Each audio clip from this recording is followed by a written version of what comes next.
இது ஃபர்ஸ்ட் மலேசியாவின் செய்திகள் உங்களுக்காக.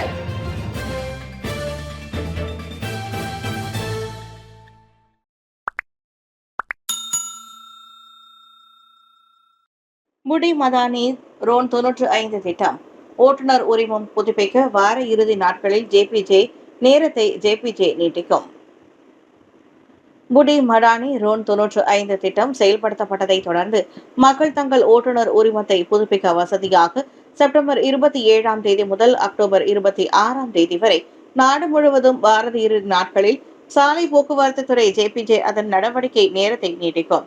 மக்கள், குறிப்பாக தனிநபர்கள், தங்கள் ஓட்டுநர் உரிமங்களை புதுப்பிப்பதற்கான நேர கட்டுப்பாடுகளை எளிதாக்குவதற்காக அதன் செயல்பாடு மற்றும் நடவடிக்கை நேரத்தை நீட்டிப்பதாக ஜேபிஜே எனப்படும் சாலை போக்குவரத்து துறையின் தலைமை இயக்குநர் ஏடி ஃபட்லி ரம்லி தெரிவித்தார்.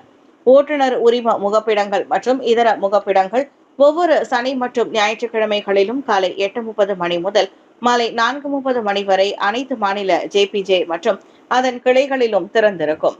16 வயதுக்கு மேற்பட்ட அனைத்து மலேசிய பிரஜைகள் வாகனம் ஓட்டும் லைசன்ஸ் வைத்திருந்தால் செப்டம்பர் 30ஆம் தேதி முதல் ரோன் 95 பெட்ரோலை 1 லிட்டர் 1 ரிங்கிட் 99 சென்னுக்கு வாங்க முடியும் என பிரதமர் டாக்டர் ஸ்ரீ அன்வர் இப்ராஹிம் இன்று காலையில் அறிவித்திருந்தார். பரஸ்பர சம்மதத்துடன் நடைபெறும் சிறார் பாலியல் குற்றங்கள் இரு தரப்பையுமே தண்டிக்க சட்டத்திருத்தம் அவசியம். கிளந்தான் போலீஸ் பரிந்துரை. வயது குறைந்தவர்களை உட்படுத்திய பாலியல் குற்றங்கள், குறிப்பாக பரஸ்பர இணக்கத்தில் நடைபெறும் சம்பவங்கள் தொடர்பான சட்டத்தை திருத்த வேண்டும்.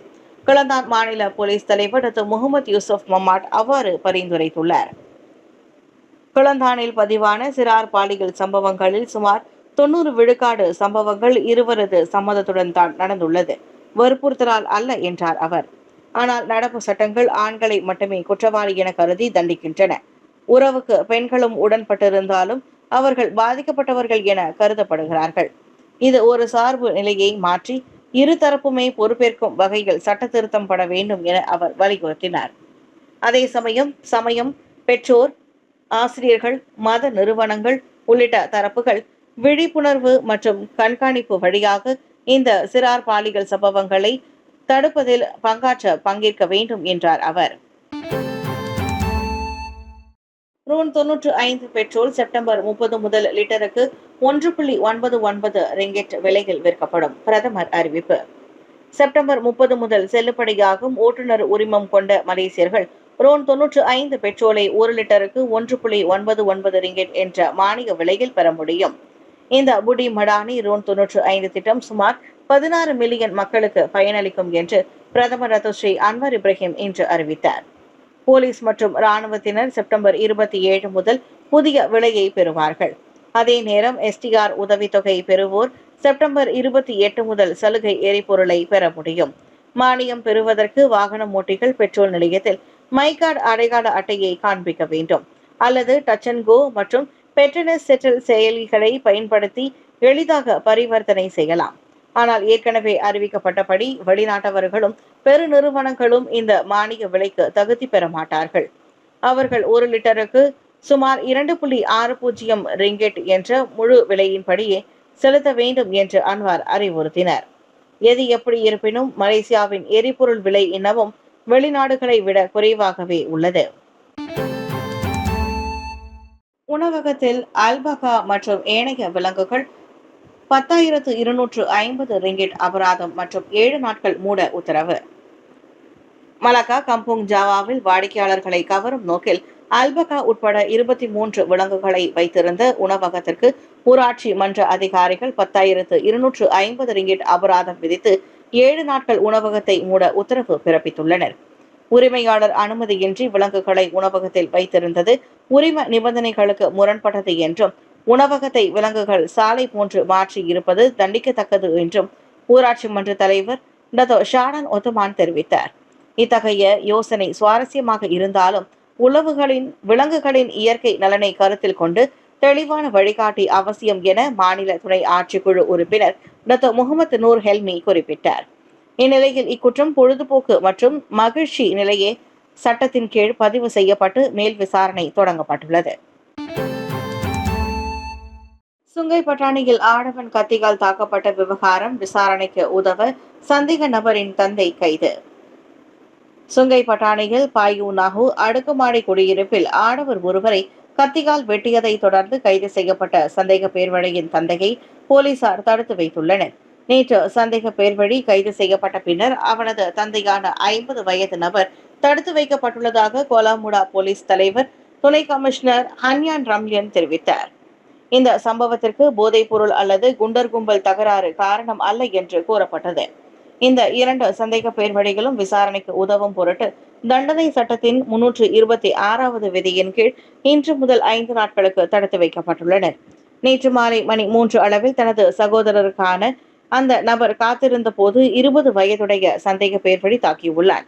இதனால் காயமடைந்த அந்த நபர் தற்போது சுல்தான் ஹலீம் மருத்துவமனையில் சிகிச்சை பெற்று வருவதாக அறிவிக்கப்பட்டது.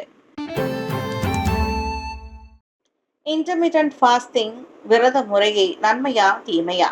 இதய ஆரோக்கியம் குறித்த கேள்விகளை எழுப்பும் புதிய ஆய்வு. உலகம் முழுவதும் பிரபலமான உண்ணா நோன்பு முறைகளில் குறிப்பிட்ட இடைவெளியில் விரதம் இருக்கும் இன்டர்மிட்டன்ட் ஃபாஸ்டிங் முக்கியமானதாகும். தினமும் 8 மணி நேரத்திற்குள் மட்டுமே உணவு உட்கொண்டு மீதமுள்ள நேரத்தில் நோன்பு இருக்கும் அம்முறையை ஆரோக்கியத்துக்கு சிறந்தது என்று இதுநாள் வரை கருதப்பட்டு வருகிறது. ஆனால் அமெரிக்காவில் 19,000 பேரிடம் நடத்தப்பட்ட ஆய்வின் முடிவுகள் அதிர்ச்சி தரும் புதிய ஆபத்தை வெளிப்படுத்தியுள்ளன. அதாவது தினமும் 8 மணி நேரத்திற்குள் மட்டுமே உணவருந்தியவர்கள் 12 முதல் 14 மணி நேரம் வரை உணவு எடுத்தவர்களை விட 135% அதிகமாக இதய நோய் காரணமாக மரண ஆபத்துக்கு உள்ளார்கள். மொத்த மரண விகிதத்தில் பெரிய மாற்றமில்லை என்றாலும் இதய நோய் ஆபத்து அனைத்து வயது, பாலினம், வாழ்க்கை முறை பிரிவுகளிலும் தொடர்ந்து அதிகமாக இருந்தது.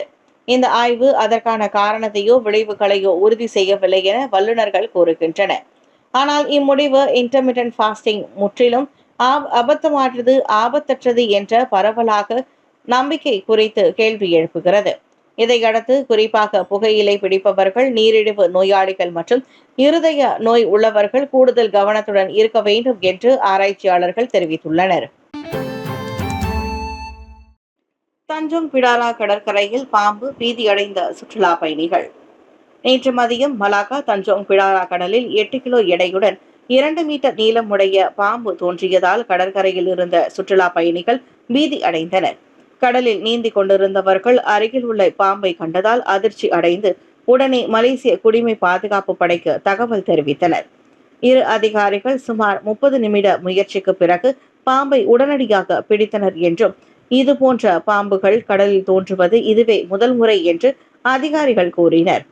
பாம்பு அருகில் உள்ள ஆற்றங்கரை செடிகளிலிருந்து உணவுக்காக வெளியே வந்திருக்கலாம் என நம்பப்படுவதால் பொதுமக்கள் எச்சரிக்கையுடன் இருக்க வேண்டும் என்று அறிவுறுத்தப்பட்டுள்ளனர். கூத்ததிங்கே சாலை முச்சந்தியில் 2 கார்கள் மோதல் 2 பேர் மரணம். ஜொஹூர் கோத்தாதிங்கியில் செம்மன்கார் நீர் சுத்திகரிப்பு நிலைய முச்சந்தியில் 2 கார்கள் மோதி விபத்துக்குள்ளானதில் 2 மாண்டனர். காலை மணி 7:09 அளவில் நிகழ்ந்த அந்த துயர சம்பவத்தில் விபத்துக்குள்ளான ஒரு காரில் இருந்த 47 வயது பெண் ஓட்டுநரும் மற்றொரு காரை ஓட்டிய 37 வயது ஆடவரும் இறந்தனர். அவர்கள் இருவரும் வாகனங்களில் சிக்கிக் கொண்டதால் தீயணைப்பு மீட்பு படை வீரர்கள் சிறப்பு உபகரணங்களை பயன்படுத்தி அவர்களை மீட்டனர். எனினும் நிகழ்விடத்திலேயே அவர்கள் மரணமடைந்ததை சுகாதார அமைச்சின் மருத்துவ அதிகாரிகள் உறுதிப்படுத்தினர். இந்த விபத்துக்கான காரணத்தை கண்டறிய விசாரணை நடத்தப்பட்டு வருவதாக மாவட்ட போலீஸ் தலைவர் சூப்பரிண்டென்டென்ட் யூசுப் ஒத்தமான் தெரிவித்தார். மெட்டிகா 118 மேபேங்க் சின்னம் இன்னும் அகற்றப்படவில்லை. பொய் தகவலை பரப்பாதீர். மலாயன் பேங்கிங் பிரஹத் மே பேங்க் தனது பெயர் மெட்டிகா 118 கட்டிடத்திலிருந்து அகற்றப்பட்டது என்ற தகவலை முற்றிலும் பொய்யானது என கூறி தெளிவுபடுத்தியுள்ளது. இந்நிலையில் மே பகுதி மட்டுமே தற்போது பொருத்தப்பட்டுள்ளது என்றும் பேங்க் என்ற சொல் இன்னும் நிறுவப்படவில்லை என்றும் அதற்கான பணிகள் நடைபெற்று வருவதாகவும் மே பேங்க் விளக்கம் அளித்தது. சமூக ஊடகங்களில் பகிரப்பட்ட படங்கள் மற்றும் காணொளிகளில் வங்கியின் சின்னம் அகற்றப்பட்டதை போன்று காணப்பட்டதால் வலைதளவாசிகள் மத்தியில் கடும் விவாதங்களை ஏற்படுத்தின. சிலர் இதை வர்த்தகமயமாக்கல் என கண்டனம் தெரிவித்ததை தொடர்ந்து மேலும் சிலர் மே பேங்க் பெயர் நிறுவப்படாததால் கட்டடத்தின் அடையாளமும் முக்கியத்துவமும் பாதிக்கப்படாது என்றும் கருத்து தெரிவித்து வருகின்றனர். முன்னதாக ஜாலான் துன்பேராக் பகுதியில் உள்ள மெனரா மேபேங்க் தலைமையகத்திலிருந்து மெடேகா 118க்கு வங்கி தலைமையகம் மாற்றப்பட உள்ளதாகவும் 21 ஆண்டுகள் வரை வாடகை ஒப்பந்தம் செய்யப்பட்டுள்ளதாகவும் தெரிவிக்கப்பட்டது. சிரம்பானுக்கு அருகே நெடுஞ்சாலையில் கார் தீப்பற்றியது. 5 கிலோமீட்டர் தூரத்திற்கு நெரிசல். வடக்கு தெற்கு நெடுஞ்சாலையில் சிரம்பானுக்கு அருகே 276.5வது கிலோமீட்டரில் ஒரு கார் தீப்பிடித்து எரிந்ததால் கிட்டத்தட்ட 5 கிலோமீட்டர் நீளத்திற்கு பெரும் போக்குவரத்து நெரிசல் ஏற்பட்டது. இரவு மணி 9:50 அளவில் நடந்த இந்த சம்பவம் போக்குவரத்து கண்காணிப்பு கேமராவில் பதிவாகியுள்ளது. வாகனங்கள் மெதுவாக சென்றதால் நெடுஞ்சாலையில் ஒரு வெள்ளை கார் தீப்பிடித்து எரிவதை முகநூலில் பகிரப்பட்ட காணொலியில் காண முடிந்தது. பண்டார்பாரு நீலாய் முதல் பண்டார்பாரு எய்ட்ஸ்டில் வரையிலான பகுதியில் தீ விபத்து ஏற்பட்டதாக மலேசிய நெடுஞ்சாலை ஆணையம் தெரிவித்தது. தீயணைப்பு பணிகளை அனுமதிக்க அவசர மற்றும் இடது பாதைகள் தற்காலிகமாக மூடப்பட்டன. ஒரு தீயணைப்பு வண்டி, நெடுஞ்சாலை ரோந்து வாகனம் மற்றும் அவசர கால மீட்பு பணியாளர்கள் சம்பவ இடத்திற்கு விரைவாக அனுப்பப்பட்டு தீயை அணைத்தனர். இந்த விபத்தில் உயிரிழப்புகள் எதுவும் ஏற்படவில்லை என்பதோடு தீ விபத்துக்கான காரணத்தை அதிகாரிகள் இன்னும் உறுதிப்படுத்தவில்லை. வாகன ஓட்டிகள் கிட்டத்தட்ட 1 மணி நேரம் இந்த விபத்தில் சிக்கிக் கொண்டனர். வைரலான இந்த வீடியோவில் சமூக ஊடக பயனர்கள் தங்களது அதிர்ச்சியையும் நிம்மதியையும் வெளிப்படுத்தினர்.